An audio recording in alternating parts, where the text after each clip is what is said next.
Hello everyone, it's Dylan from Yu-Gi-Oh! Everything, and welcome back to another Yu-Gi-Oh! Go Rush episode review. I say another, but I also should be saying the final Yu-Gi-Oh! Go Rush episode review, as 151 has just aired, and this show has just reached its conclusion. Generally speaking, how did I feel about the finale episode? I gotta be honest, I really liked it. I actually thought it was one of the best Yu-Gi-Oh! Finale episodes that we have ever gotten. I was very high on the final episode here. Now, that being said, I'm not the biggest fan of this arc in general and this season. I felt season 3 was probably the weakest season of Yu-Gi-Oh! Go Rush, but I think two things can be true at the same time. The final season, the final arc was okay, but the final episode was really good. I don't think those things have to be mutually exclusive. I don't think you need to have a great final season for the finale to be good, or a bad final season means the finale has to be bad. You know what I mean? I just thought that what they did in this episode, given where we were in the story going into it, was really enjoyable. And obviously we pick up in the duel between Otis and Yugioh, and we've had over 1,000 episodes in this franchise. Whenever this franchise does something that we have never seen before, I always have to point it out and praise the writing team, because a lot of things we have seen at this point. And so the more entries you have in a franchise, the harder it is to be creative and do things that we as the audience have never seen before. To have a finale duel where the turns are going into the future and then going back into the past, and to actually have a moment where the final villain defeats the main protagonist is, I thought, genius. It's something we have never seen before. We have never seen the final villain actually defeat, quote unquote, our main protagonist. And I thought going down that route was so unique, it was so creative, and it was so innovative that it's set up for what makes Yu-Gi-Oh! So special, right? In rush duels, in duels, anything can happen. You can create any sort of future as long as you believe, and as long as you, in a lot of sense, use the power of friendship. And that's what we saw here in the duel between Yugioh and Otis. Otis has seemingly defeated Yugioh, and of course, we go back into the past, and the reason that we're able to do that is because the space-time is all distorted, somewhere similar to here. The multiversal threat that Quaidul had pointed out back in episode 135 has basically come to roost. All the Otises tried to stop this Otis at the beginning of the duel, and the timeline now is just totally unstable, and because of that, we are able to flip into the future and flip back into the past. So we go back one turn prior to where Yugioh is about to take what is seemingly his final turn, because we know Otis is going to beat him on the next turn, and it seems like his fate is sealed. He ritual summons Diskarma Rhynak, which we knew he had on the field when Otis beat him, and then we get one of the many very emotional parts of the episode, and this part of the episode actually got my eyes to swell up while I was watching it live. We go back to the flower field, which really has been a euphemism for the hard-hitting emotional scenes that pull us out of the duel. It kind of takes our characters, right? We saw it with Otis and Yugioh at the end of season 1. It takes our characters out of the dueling action and kind of lets them connect in a much more intimate way than just talking within the duel. And we have a very, I thought, well done, hard-hitting emotional scene between Yuhi, Yuumu, and Yugioh. And Yuumu and Yuhi realize that they are going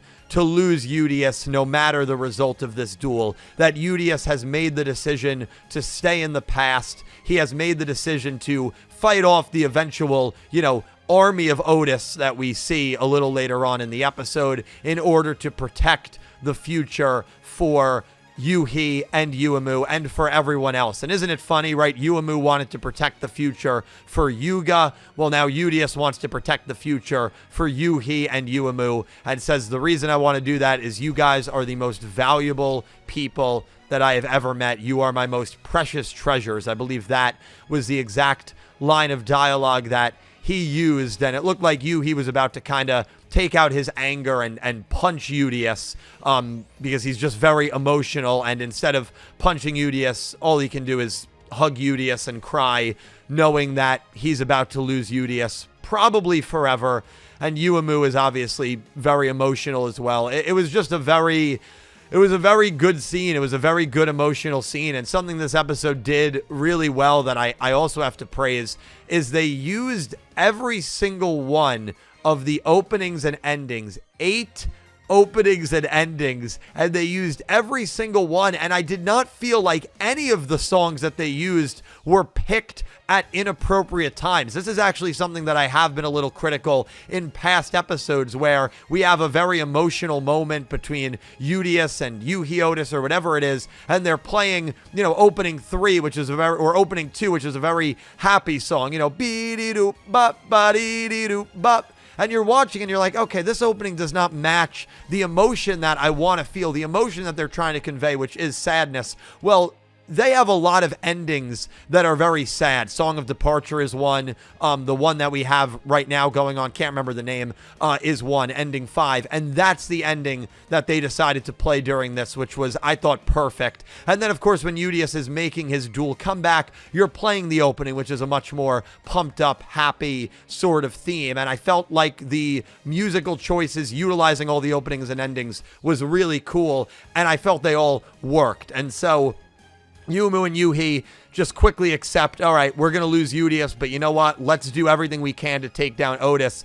And we see a Zale-like transformation. That's what it reminded me of when Yuma and Astral would, Zexal morph or Zexal change. And Yugioh becomes Yugioh Odo, and Yugioh, Yuumu, and Yuhi are all within this vessel, and they all start to work together in order to change the future. And I love that in the middle of this duel, all the side characters and even Otis realize, oh shit, he's going to be able to do this. And thanks to the power and the bond that these three have, our 3 main characters of this show have. Yugioh is obviously the main protagonist, but it always felt like, at least for me, since the beginning of this show, these 3 characters were almost of like equal importance. And I feel like the way that they were written was almost that of like equal importance. Like, yes, Yugioh is the #1 main protagonist, but very much like how Yuga and Luke were almost like the 2 leads and 7s, I felt like these characters were like 3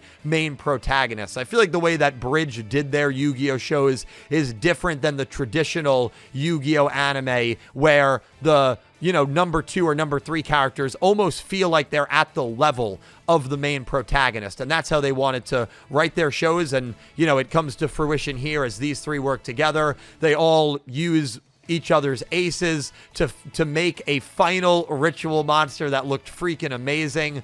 And Yugioh Odo is able to overcome Otis, and he is able to defeat Otis and basically save the world from Otis getting back to a point in time where he would become the creator, which, remember, was his Earth Damar, ironically. It would be like if he wanted to be Dormammu and have all the powers of Dormammu. The creator was Otis's Earth Damar, and Otis is defeated again, tears in his eyes, stopped by another Odo.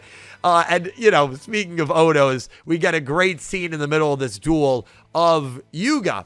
And we get another thing I loved about the episode. I was very worried we weren't going to get this. We get definitive confirmation that Yuga made it back to his timeline. Now, I will say this. I made a video right after Season 2 ended that Yuga did not get back to his timeline because I felt like there were many inconsistencies with that scene at the end of Season 2 based on his clothing, based on the ship. You can go back and watch that video if it interests you. I also thought there was no way we were not going to get a Yuga-Yugioh duel, which unfortunately we did not. Again, I do have, of course, disappointments with the show, as I would with any Yu-Gi-Oh show or any show in general, which I'll talk about in a different video. We'll do top 10 disappointments along with a slew of top 10 lists within the next couple of weeks, so definitely keep it right here for Go Rush content.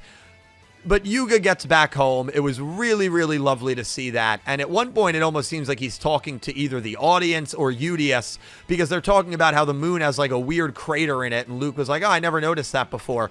And Yuga's like, well, after all, you're here, right? And it's almost like he was talking about Udius being on the moon at that point in time in the past, which I thought was a really, really cool moment. And, you know, we can pick apart like the timeline travel and everything, because the timeline certainly is weird. And anytime you have a show like this, you can pick out inconsistencies and stuff. But I'm just choosing right now to kind of look past that. And, you know, maybe we can focus on that at a different point in the future. But seeing the Yuga reunion scene was a scene I was not sure if we were going to get.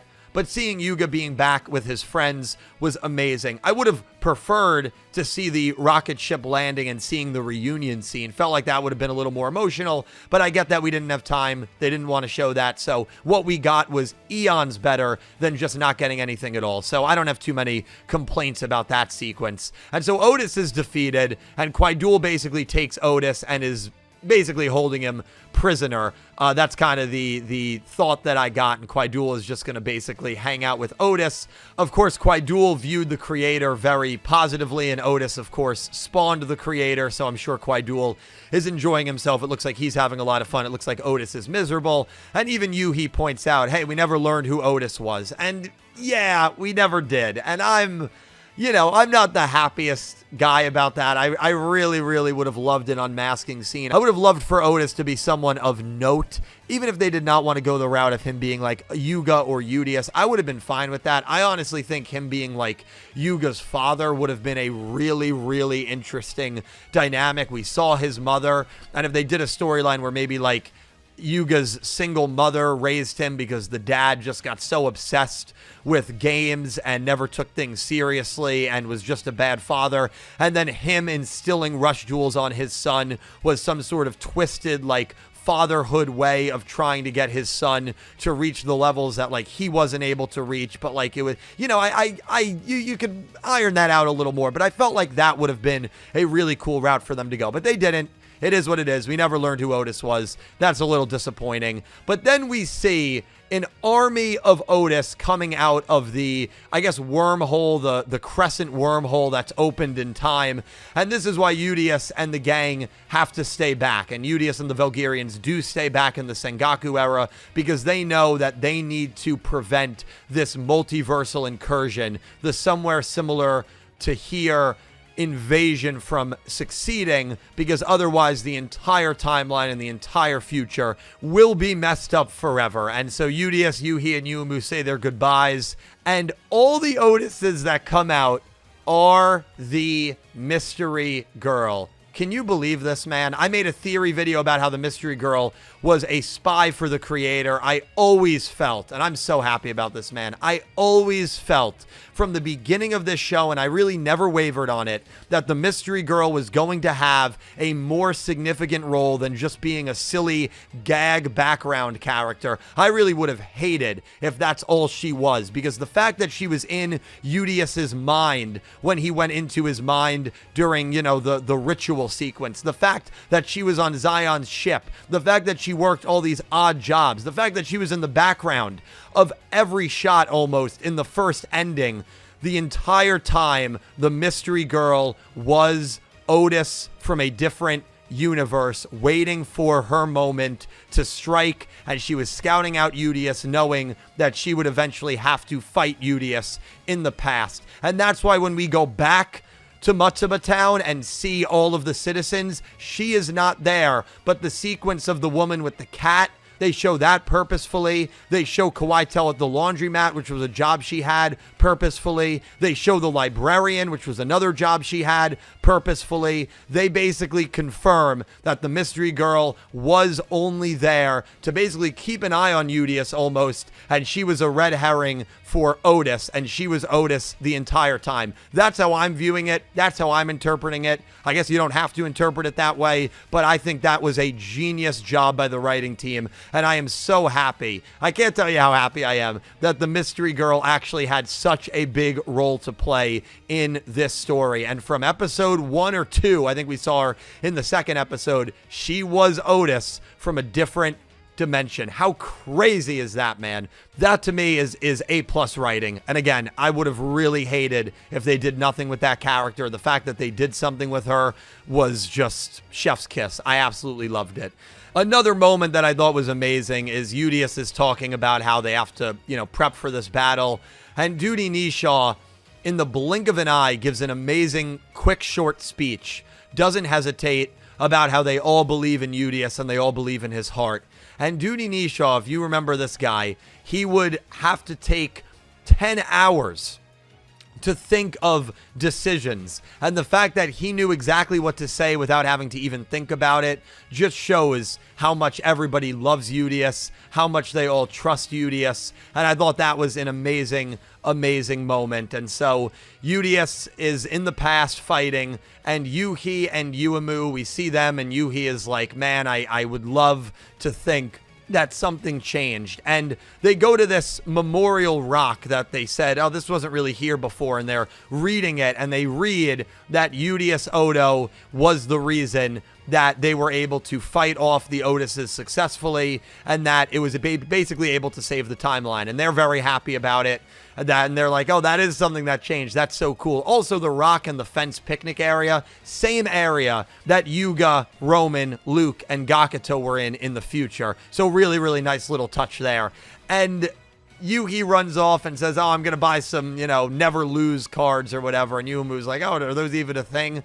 And they're being their goofy selves. And then we see the final shot as the ending one finishes with Yuhi and Yuumu laughing. We see the final shot of Yugioh. He was paper, becomes human, and that is how Yu-Gi-Oh! Go Rush ends. Yugioh endured what was probably close to 500 years to keep his promise to Yuhi and to see the twins once more. And man, I've watched back that last scene so many times. Yuhi and Yuumu not knowing that they're about to see Yugioh, and Yugioh about to see the twins. What I would do to be able to watch that reunion scene. And sadly, they're not going to show it to us. And you know what? Part of me is actually okay that they're not going to show it to us, because it really lets the imagination kind of run wild on how that scene would play out. And I just thought it was a really good ending. I thought it was a great ending for a lot of our characters, and Yugioh being able to survive all those years to make it back to the future. I mean, it confirms that they win the war, right? So yeah, the Valkyrians are stuck in the past 500 years ago, but they win the war, and then, who knows? They probably go back to Velgear, right? At that point, you can kind of create any ending you want. They fight the Mystery Girl Otises for a couple of weeks. They win the war. They end the conflict. They save the timeline. And then they live peacefully for the next 499 years, right? And I think if you look at it like that, that's a great ending. Yugioh gets to live with his countrymen. He gets to live with the warriors of the Sengoku era. And I think it's like, I've seen some people say, oh man, it's a terrible ending for Yugioh. But I don't agree with that. I think Yugioh feels very vindicated that he was able to save the timeline, and he was able to probably live peacefully with the warriors of Velgears, and he's still about to see Yuhi and Yuumu at the end of it all, which I think is just beautiful. And I think I'm getting like emotional talking about it, man. I think it just shows how selfish and how incredible of a person Yugioh is. And again, all around, I loved the ending, and I really, really am going to miss Yu-Gi-Oh! Go Rush. I think Yu-Gi-Oh! Go Rush has the best final episode since maybe like 5Ds or Zexal. I really do. Now, I know some people might prefer the final episode of Sevens, and that's fine. Some people might prefer the final episode of Reigns. I mean, I thought the final episode of Reigns was also really good. Maybe some people prefer the final episode of Arc 5, but I thought this was the strongest final episode of a Yu-Gi-Oh! Anime in probably over a decade, since like 5Ds or Zexal. I thought it was that good. The arc as a whole was okay. Some things I would have liked to see play out differently. The season as a whole, little weird. It was okay, but they nailed the final episode, and I'm really happy about that.